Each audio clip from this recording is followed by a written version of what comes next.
Hey everyone, welcome to Judging for the Win. I'm Dave, and this is my daily ruling. Kind of a simple and straightforward one today.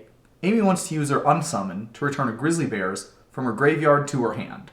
Of course, she can't do this, but one of the biggest responsibilities of a judge is to be able to explain the rules in terms that players can understand. So take a moment and think what you would say to a player who asked you why you couldn't do this. Would you have a good answer for them?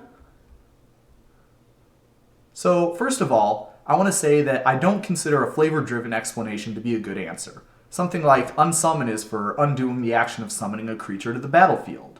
Therefore, it can only return creatures that are on the battlefield.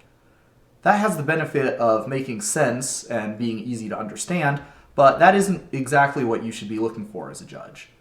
A good ruling needs to strike a balance between being easy to understand and being technically precise, because even if it isn't the case here, there are lots of situations in Magic where the technically correct answer doesn't resemble the easy to understand one in any way.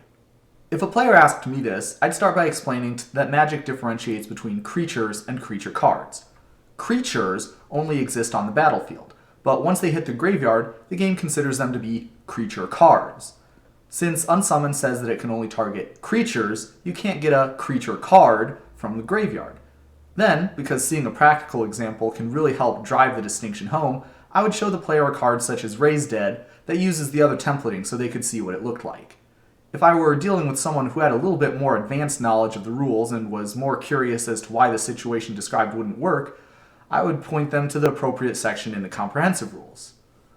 Of course, it helps that I wrote this question and prepared the examples ahead of time, but as you grow in experience, your database of example cards and your comfort in navigating the rules and policy documents will grow, helping you to do the same.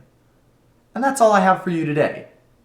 How did you do? Did you have any other ideas for how to effectively communicate this distinction to a player? Join me again tomorrow for another daily ruling. But until then, I hope you have a great day.